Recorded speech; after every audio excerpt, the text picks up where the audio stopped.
Hey, shalom, shalom, Mr. Brother Abba, your buff from the DC Church, coming at you, giving all praise, glory, and honor to Yahweh Shem Yahushua, by Shemar Kal Kadash, Yahweh being the Heavenly Father, Yahushua being whom the world ignorantly calls Jesus Christ, by Shem meaning in the name, recall meaning spirit, Kodash meaning holy.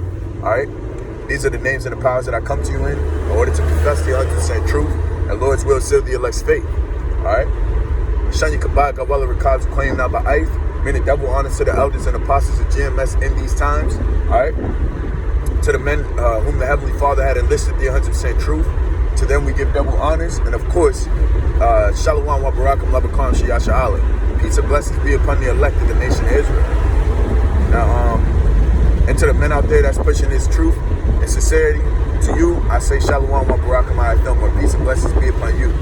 Alright? Now, without further ado, I just wanted to go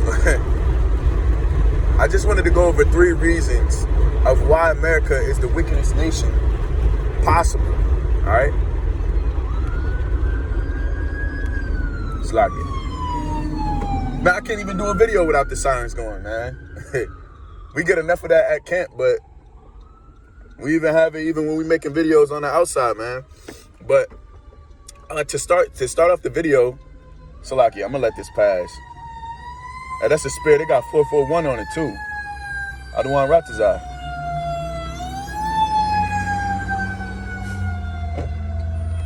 But to start the video off, I wanted to start by the point of hypersexuality.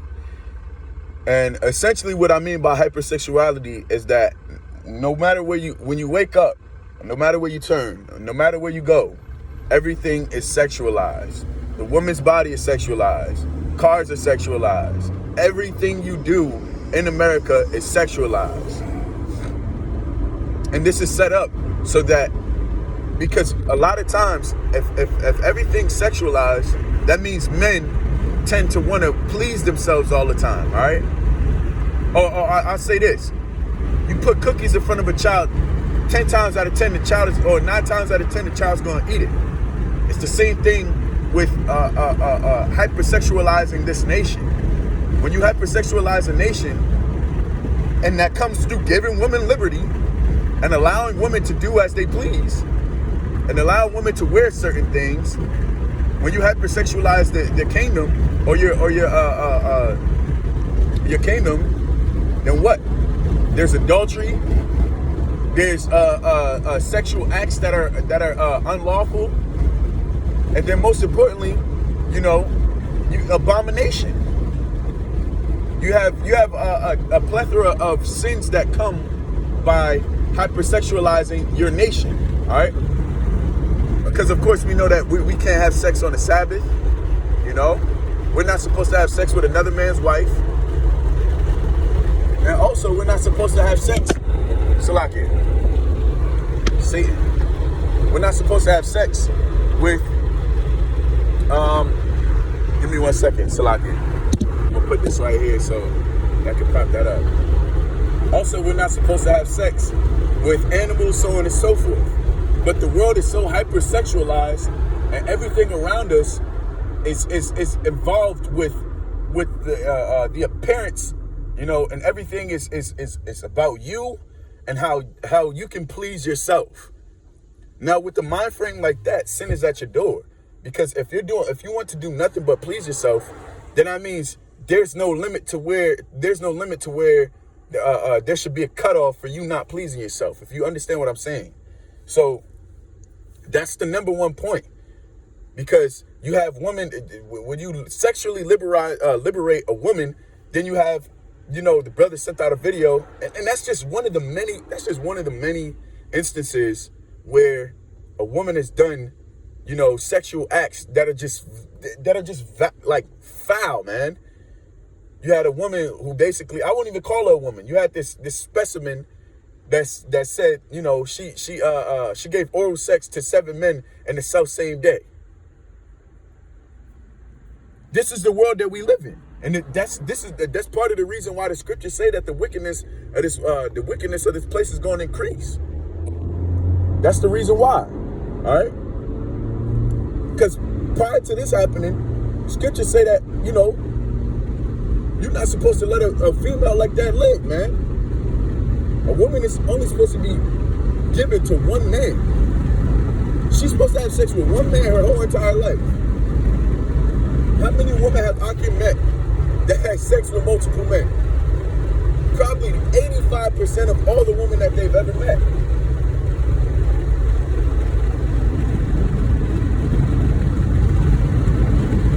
On board. But the reason why it's like that is because America has been hypersexualized. And how did that happen? That happened through women being liberated. Alright? And you know, I could go on forever about that, but that's just one of the many things that when it says the wickedness shall increase in 2nd Ezra, the 5th chapter, if I'm not mistaken, that's concerning the token, so on and so forth. And there's another one in 2nd Ezra chapter 7, where it says the wickedness shall increase. Alright? This is what it's talking about. Also, 2nd Ezra, the 9th chapter. You know? This is the evilest time that it's talking about. Alright? So that's point number one. Point number two is the fact that you can wake up and be whatever you want. And mind you, these are just three reasons of why America is going to be destroyed and why America is the wickedest nation. Alright? Number two, you can wake up in the morning and be whoever the hell you want, and people have to accept that. Right? This has been what I want to phrase this the right way. But this has been made a culture of America, or of Babylon, I'd rather say, for you to accept others for their sexual preferences, number one, and number two, for what they decide to do with themselves. Because then you have the people that say with transgenders that, what's it called? That person's not bothering you, so why does it matter? That person's not doing anything to you. That person's not harming you, so why does it matter? No. When you go back in the story of Joshua, and when the Heavenly Father, when he allowed them to overthrow the Amorites, and when they shouted and the wall fell, the Lord gave one commandment. He said, what? Don't take of any of the basically any of the spoils, and make sure that you sacrifice it unto the Lord. Meaning that was commandment, right? And then what happened? You had Achan, who took of the accursed thing, and then what? Next time Israel went to go fight, they got overthrown by their enemies. Because one man took of the accursed thing. It's the same scenario now. The Lord judged the whole nation based off one man at that time. That shows you how detrimental wickedness in our nation is to the whole nation, man. So when one man is doing bad, we have to put him out there. We have to put him out the nation, man. We have to put him out our misery, essentially. But America has made it a culture for you to be accepting of other people's sexual preferences, in which the law don't say that. The scriptures tell you otherwise. And then also by that logic, if you were to be accepting of this man and his sexual or whatever it is, this man or this woman and their sexual preferences and what they decide to do with their genitalia, then by that logic, you should be accepting of who the hell we are and who we've come to acknowledge ourselves as. We call ourselves Hebrew Israelites, and that's such a horrible thing to be, number one. And number two, it's false. These people believe that it's false. But you have somebody else in the world who can wake up and want to be a fucking Barbie doll. Excuse my explicit language. And then everybody's accepting of that person. Oh, because he's not hurting anybody. We're not hurting anybody either. We haven't physically laid our hands on anybody yet. The scriptures say that the Heavenly Father sent for many fishes. It's like you say that.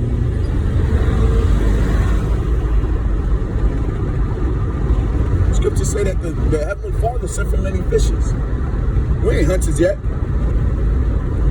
When that time for hunting comes, we're going to put every single last transsexual out. And a lot of you, and most of you, all of you wicked women, the Heavenly Father's going to do away with, man. If you don't get your act right.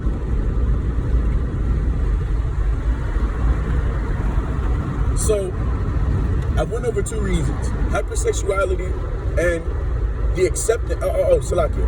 And the thought, or I say, well, you know, that kind of goes into the third one. But you being allowed to be whatever you want. You had a certain individual who basically gets paid to be a dog. This world is through, man. This world is completely through. And then somebody who's and that's the thing too. If you're accepting of one wicked act, you have to be accepting of all wicked acts. Because if you accept transsexualism, then you have to accept pedophilia. It's all within the same fucking realm.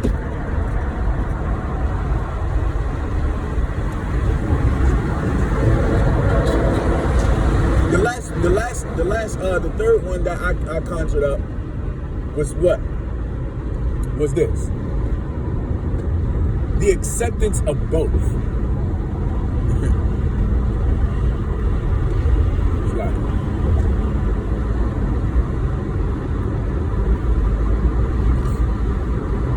It's like y'all can. Just in transit, but the acceptance of both. That's the most wickedest of all, because you have people who don't necessarily indulge in those types of acts. You know, won't go as far as to becoming a transsexual, or won't go as far as to becoming, or feeling like they're anything but their gender that day, or won't go as far as to being hypersexualized, but don't point out the fact that it's wrong. And that's honestly, that's worse than both, because you're somebody who's quiet. You're somebody who's basically pacifying and allowing these people to feel embraced, and also allowing these people to feel as if they're justified in their doings when they're not. The Heavenly Father said, all the wicked of his nation shall be put out, man. Oh, and the scriptures also say in 1 Peter chapter 4, verse 17, he said that the Lord is starting with the house of Israel, and then if the righteous scarcely be saved, where shall the ungodly and the sinner appear? Nowhere. So all the wicked of our nation is going to be put out, man. Those are three reasons. Those are three things that, you know, that was kind of just dwelling on me, because I watched the show yesterday, and basically this guy was giving an example of, okay, if we have to be accepting of transsexuals, we have to be accepting of transracial. So that means if I want to wake up and be Chinese or be a Moabite the next day, then people have to be accepting of that. Because by the same logic of accepting somebody who looks like a man, who talks like a man, and who has the genitals of a man, but wants to cut it off and become a woman, that same thought pattern that's telling people to accept him should be accepting of me wanting to be a Moabite. Not to say that I ever would want to be, but I'm just making a point. But that's the world that we live in. That's why the scriptures call this place Babylon, the city of confusion. There's no logic, there's no understanding, there's no wisdom, there's no knowledge that dwells within this place. That's also why the Lord has a controversy with this land. So with that, I give all praises, glory, and honor to Yahweh Shemiah Shai, Ba'ashim Kadash, Shen Kabag, Awala Rakazi, Koyim Na Ba'ayf, Wa Shalom, Wa Barakam, Wa Bakam Shiyasha Allah. I pray that this was edifying. I pray that you understood, and I was able to convey the point that I was trying to make, you know, and And I pray that this also uplifts you and also allows you to see the wickedness within Babylon, man, within the land that we're in, and help to get the hell out of here. I don't want to soon. So with that, hey, shalom.